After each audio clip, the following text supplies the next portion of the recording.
Hello. Thanks for tuning in. This is Mr. Bossy. I am going to take you through American Yawp Chapter 22 in a series of several videos. So let's go ahead and get started on the Roaring Twenties. So the 1920s are significant in that they greatly reshaped the United States. On one hand, on the other hand, they show several problems that existed in the post-World War I era. The 1920s go by many names: the Roaring Twenties, the Jazz Age, the New Era, Age of the Flapper, Prosperity Decade. The decade is marked by a new economy and a new higher standard of living than had ever been experienced in American history. That's largely driven by the mass consumption of cars, household appliances, film, and radio that are all driving up economic production. Sexual restraints within society are loosened. Many Americans turn their backs on the reforms of the Progressive Era. There's a return to a more conservative religion across the United States, and the KKK is revived in the decade that is marked with high levels of white supremacy and anti-immigrant sentiments. Looking at the timeline here, we can bookend the Roaring Twenties with the end of World War I and the Great Depression. And as you see here, I'm sure you've heard of many of these events or individuals or pieces of literature. But obviously we have the Spanish flu, which marks just the end of the Progressive Era. The 19th Amendment gets ratified and women have the right to vote. We have various government scandals, issues with spies, the Scopes monkey trial, Charles Lindbergh's flight across the Atlantic, and then ultimately the beginning of the Great Depression. And throughout that whole time period, the Harlem Renaissance is flourishing, and the Great Migration, which began during World War I, is continuing. If you want to look at this time period in terms of presidents, we're really talking about Warren G. Harding, Calvin Coolidge, and Herbert Hoover. So the 1920s kind of kicks off with some economic recovery. The 20s as a whole were a decade of recovery from high inflation and wartime devastation. If you remember, World War I, economic production was quite high. The economy was booming, but when the war ended, so too did that high level of economic output end, which resulted in high levels of unemployment, which is the Depression of 1920 and 1921. The economy would ultimately recover, though, and the 1920s would be a prosperous decade, but not everybody would prosper. Most Americans didn't own stocks and didn't benefit from booming markets.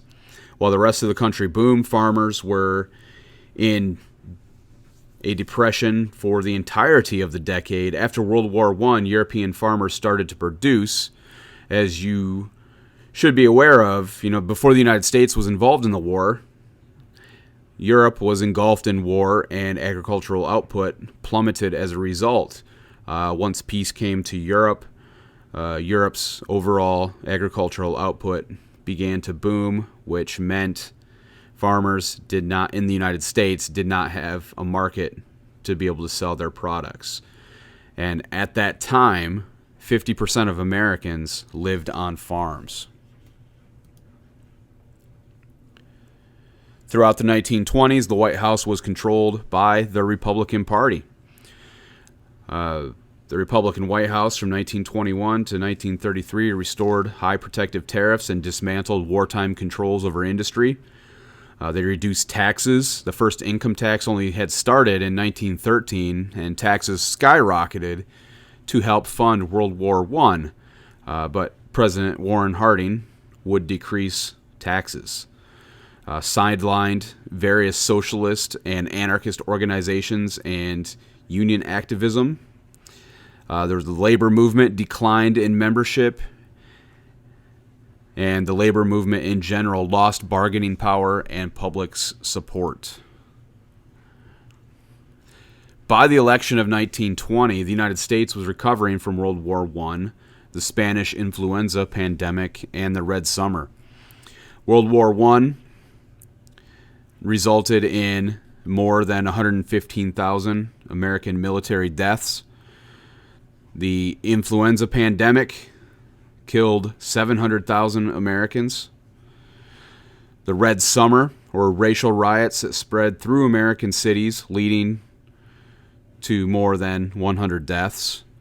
And there were numerous labor strikes that took place in the fall of 1919. So the year was a pretty significant amount of tumultuous activity. The Russian Revolution and the creation of the first communist state had led to the Red Scare. And then on top of all of that, the economic depression of 1920 to 1921 resulted in, again, farmers going bankrupt and upwards of 20% unemployment nationally. Warren G. Harding, the Republican candidate, won the election in 1920 in a landslide under the slogan, quote-unquote, return to normalcy. The idea that the United States would return to a time when the government was not intervening as much in economic activity and more of a return to more Gilded Age style relationships between governments and corporations. The economy would boom under Harding's presidency, but there were also a lot of problems. Some of those problems were labor strikes. There were terrorist attacks by anarchists. For example, in 1919, on International Workers' Day, 36 bombs were mailed around the country. Shortly after that, J.P. Morgan's bank in New York was bombed. So while the economy was booming, there was a lot under the surface that was certainly not good. Starting with the Teapot Dome scandal, Harding's presidency was plagued with corruption. Several officials conspired to lease federal land in Wyoming to private oil companies for money. Officials accepted bribes in exchange for leasing the federal land. The Interior Secretary Albert Fall and Navy Secretary went to jail. It's the first time in American history that members of a president's cabinet went to jail. This really damaged the reputation of Harding's administration, and it was the largest scandal in American history all the way up until the Watergate scandal in 1972. The reason it's called the Teapot Dome scandal is because the oil field was next to a rock formation that looked like a teapot. If you can imagine, the image on the right here looking like a teapot. I guess it does. Moving on to activism for women. 1919, the 18th Amendment was ratified prohibiting alcohol. That was the beginning of the Prohibition era. Women's groups had been pushing for the abolition of alcohol for many decades, going back to the antebellum period, so the time period before the Civil War. 1920, the 19th Amendment was ratified, giving women the right to vote. And they urged action against high mortality rates of infants, federal aid for education, and fought for an Equal Rights Amendment, which would eliminate legal sex discrimination, but it did not pass Congress. So while many of the reforms of the Progressive era got rolled back in the 1920s, reforms that had a positive impact on women definitely progressed in the early 1920s, but did not come to fruition ultimately. In August 1923, President Harding died of a heart attack, and Vice President Calvin Coolidge became president. Coolidge distanced himself from the scandals but continued Harding's general policies and supporting business, maintaining high tariff rates. Again, the purpose of those high tariffs was to protect domestic industry so that it's ultimately cheaper to buy. There's an incentive to buy American-made products, as imported products are more expensive for consumers. Coolidge continued the trend of lowering taxes. Taxes were reduced on the wealthy from 66% during wartime to just 20% during peacetime. And Coolidge fired officials from Harding's administration who were involved in the scandals.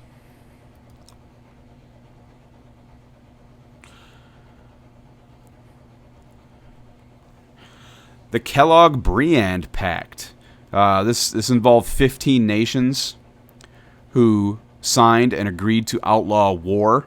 It was sponsored by the United States and France, and it showed nations wanted to avoid war, but would ultimately fail, obviously, because World War II is just around the corner at this point and would turn out to be bloodier than World War I. So after the League of Nations ultimately failed, as the United States did not join, this was an attempt to do something to bring the nations of Europe and the United States together. The election of 1928. As you should recall, Republicans controlled the presidency and both houses of Congress in the 1920s. President Coolidge said he wouldn't run for re-election in 1928. Republicans ended up nominating Herbert Hoover.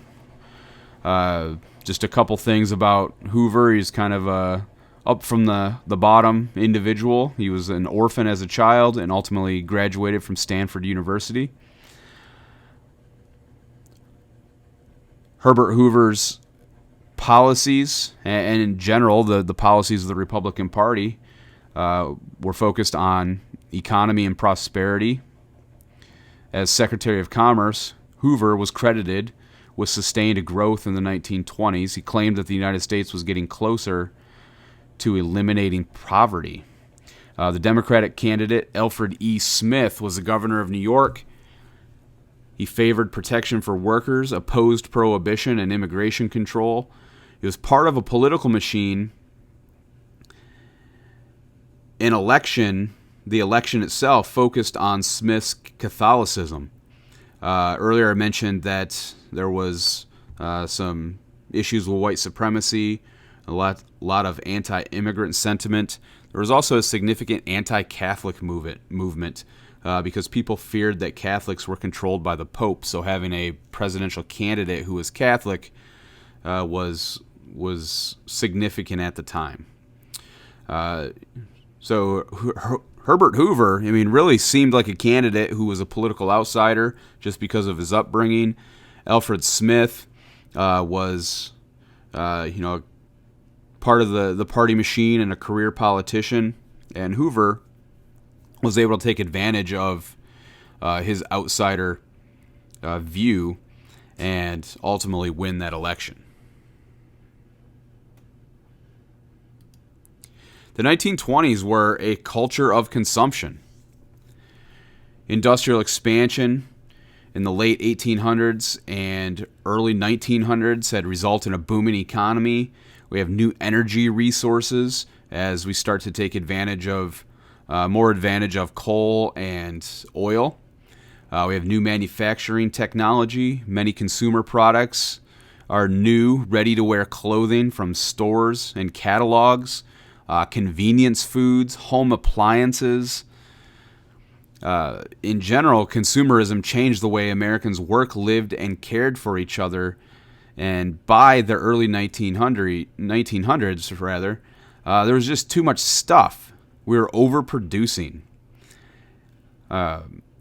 During the economic depression, 1920, 1921, if people are facing high levels of unemployment, obviously consumption of goods is going to go down. So that overproduction that took place was not enough. There was not enough demand, and it was really looking like it was going to be a potential financial catastrophe. Overproduction would be one of the numerous causes of the Great Depression that is going to start in 1929. Another cause would be overuse of credit by consumers, as consumers are buying a lot of these new consumer products on new credit cards and credit accounts. So to avoid a crisis, marketing was necessary to fuel consumption. We end up with new shopping experiences like department stores. In the mid-1800s, small shops ended up starting to combine into department stores. The presence of department stores helped to grow the culture of consumption during the 1920s. Marshall Field and Company was a popular establishment in 1852. It was one of the most popular department stores located in Chicago, and it was ultimately acquired by Macy's in 2005. Macy's is still a pretty popular department store. So for the first time, people could buy kitchen supplies, clothes, toys, and much more, all in the same place. And what really led to a boom